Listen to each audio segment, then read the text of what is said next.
बहू का तकिया कलाम। सिद्धि की एक आदत थी। उसे इंग्लिश के शब्दों को अपनी हर बात के बीच में बोलने का बड़ा शौक था, खास तौर से स्टॉप। स्टॉप मम्मी जी, ये क्या कर रही हैं? बिल्कुल स्टॉप हो जाइए। कितनी बार कहा है कि किचन में कुछ भी सामान इधर उधर करने से पहले पूछ लीजिए। अरे क्या स्टॉप स्टॉप करती रहती है। तेरा बस चले तो पूरी दुनिया स्टॉप करा दे। और हाँ, सामान इधर उधर नहीं, मैं बस ये देख रही थी कि चीनी कहाँ है। चाय पीने की तलब थी। स्टॉप मम्मी जी, अब ये मत बोलिए कि आपको ये भी नहीं पता कि किचन में चीनी कहाँ होती है। सास को सिद्धि की बात बिना सर पैर की लगती है। वो उससे बहस नहीं करना चाहती, सो वहां से निकल जाती है। सिद्धि कमरे में। स्टॉप, मैं कहती हूँ बिल्कुल स्टॉप।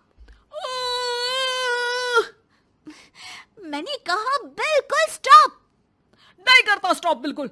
अरे यार, बिजली की वायर जोड़ रहा था, तुमने स्टॉप होने के लिए बोला और ये देखो क्या हुआ, करंट लग गया। अब करंट लगने पर चिल्ला रहा हूं तो भी स्टॉप। अरे चाहती क्या हो तुम? स्टॉप, मैं क्या चाहती हूँ?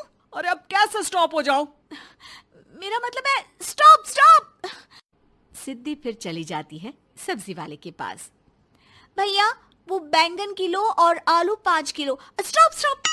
काफी देर होने के बाद भी सिद्धि को उसका सामान नहीं मिलता।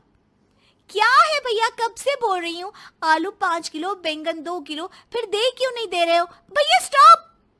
बहन जी, मैं तो 2 मिनट में तोल दूं, लेकिन आप ही तो बोल रही हैं स्टॉप।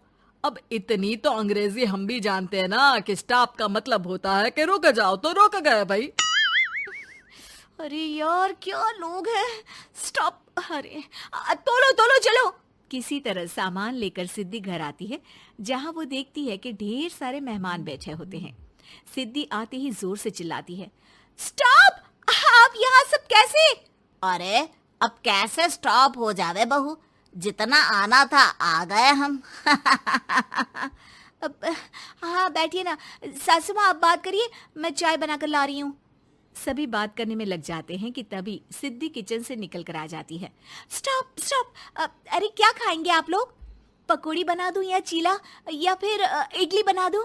अरे जो मर्जी बना दो, बस ले आओ जल्दी से बहू, इन लोगों को निकलना है, कोई जरूरी बात करने आए हैं। अच्छा अच्छा, स्टॉप। सिद्धि स्टॉप वाला अपना तकिया कलाम बोलकर निकल जाती है, लेकिन थोड़ी देर बाद जब वो कमरे में चाय नाश्ते के साथ आती है तो जरूरी बात हो गई आप लोगों की, या मेरे डर से शांत हो गए कि चुप हो जाओ, सिद्धि आ गई है। बोलिए ना। बस जैसे ही सिद्धि ने कहा बोलिए ना, घर में चकर पकर की आवाज गूंजने लगती है। अरे तुम स्टॉप क्या बोल कर गई, सभी शांत हो गए, अब बात शुरू करेंगे। हाँ भाई, बहू तुम वो स्टॉप बोल कर गई तो हम लोगों को लगा कि शायद तुम भी सुनना चाहती हो कि हम लोग क्या बात कर रहे हैं। फिर जो मेहमानों की बात शुरू होती है वो घंटों बीत जाते हैं, चलती ही रहती है। अरे तेरे स्टॉप के चक्कर में दोपहर हो गई, अब जाकर सबके लिए जा खाना बना कर लिया। तभी स्टॉप नहीं बोला होता तो अब तक बात खत्म हो चुकी होती। बेचारी सिद्धि करती भी क्या, खुद के स्टॉप बोलने की आदत से खुद ही परेशानी मोल लेती है।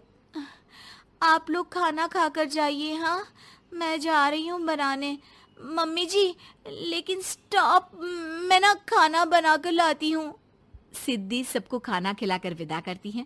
पूरी तरह से थक चुकी सिद्धि शाम को पार्क में वॉक करने जाती है। स्टॉप यार, आज तो मैंने बहुत खा लिया, पेट लग रहा है कि फट ही जाएगा। सहेली एक जगह खड़ी होकर सिद्धि की बातें सुनती है। सिद्धि उसे दिन भर की सारी बातें कहती हैं। स्टॉप यार स्टॉप, चल मैं घर जा रही हूँ। सोचा था थोड़ा वॉक कर लूंगी, पेट हल्का हो जाएगा। सारा दिन काम कर कर के थक भी गई थी, लेकिन यार तेरे कारण बस खड़ी ही रह गई। वैसे तो पार्क करने क्या आई थी?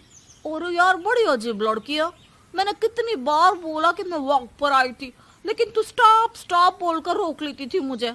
यार प्लीज अब तू जा, मैं वॉक करके ही घर जाऊंगी। ओ यार, वो स्टॉप तो मेरा तकिया कलाम है।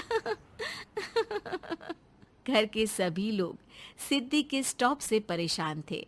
वे कभी उसके बोलने पर स्टॉप हो जाते तो मुसीबत आ जाती, कभी नहीं होते तो भी मुसीबत आ जाती। अरे मैं तो इस बहू के तकिया कलाम से परेशान हो गई हूँ। अरे कोई तो उसकी ये आदत हटाए। देखो माँ, ये जो आदत होती है ना, जब तक खुद की जान पर न बन जाए आदत छूटती नहीं। अरे उसकी जान पर बनाए उससे हमें क्या, हम लोगों के लिए तो ये परेशानी का कारण बनती ही जा रही है। उधर सिद्धि खुद सोचती है, अरे यार, पहले बाजार से देर, फिर दिन का सारा खाना, और फिर पार्क में मैं टहल भी नहीं पाई। क्या करूं? इस तकिया कलाम के कारण मैं खुद ही परेशानी झेल लेती हूँ। एक काम करती हूँ, आज से सोच समझ कर बोला करूंगी। बहू स्कूटी उठाती है और निकल जाती है, लेकिन जैसे ही वो बीच चौक पर पहुंचती है, स्कूटी फिसल जाती है और वो नीचे गिर जाती है। हाय रे, कोई तो बचाओ, किसने टक्कर मार दी मुझे? कितना दर्द हो रहा है, कोई तो डॉक्टर के पास लेकर चलो। स्टॉप। बस जैसे ही बहू स्टॉप बोलती है, सारे वहीं रुक जाते हैं। बड़ी घमंडी औरत है, एक तो हम बचा रहे हैं, ऊपर से देखो स्टॉप बोल रही है। स्टॉप, कोई नहीं है क्या इस पूरे शहर में? बहू अपने तकिया कलाम की रट लगा कर रखती है। स्टॉप, कोई है? कोई स्टॉप? लोग उसकी मदद के लिए आगे तो आते हैं, लेकिन जैसे ही उसका तकिया कलाम सुनते हैं, वहां से निकल जाते हैं। तभी कहीं से उसका पति लौट रहा था। वो बीवी को रास्ते में पड़ा देख हैरान रह जाता है। अरे तुम यहाँ, कितनी चोट लगी है तुम्हें? पति आसपास खड़े लोगों पर गुस्सा हो जाता है। आप लोगों को दिखाई नहीं दे रहा कि मेरी बीवी को चोट लगी है? कोई भी नहीं है जो उसे उठाकर बिठा सके? अरे भाई साहब, कोई क्या मदद करे इस महिला की? और इतनी घमंडी है, जब भी इन्हें उठाने की कोशिश करो स्टॉप स्टॉप बोल देती है। स्टॉप! ये क्या बोल रहे हैं आप लोग? मैं पिछले आधे घंटे से दर्द सह रही हूँ। स्टॉप! पति समझ जाता है कि मामला क्या है। वो सर पर हाथ रख लेता है, लेकिन जल्दी ही बीवी को डॉक्टर के पास ले जाता है। ओह, इन्हें तो बहुत ज्यादा चोट लगी है। आप लोगों ने इन्हें लाने में कुछ ज्यादा ही देर कर दी है। रुकिए, मैं चेक करता हूँ। डॉक्टर जैसे ही बहू के पास पहुँचता है। हाँ तो मैम, कहाँ चोट लगी है आपको? यहाँ? स्टॉप! डॉक्टर देखते देखते अचानक रुक जाता है। अब भी स्टॉप? अरे नहीं नहीं डॉक्टर साहब, अब तो सपने में भी स्टॉप नहीं बोलूंगी।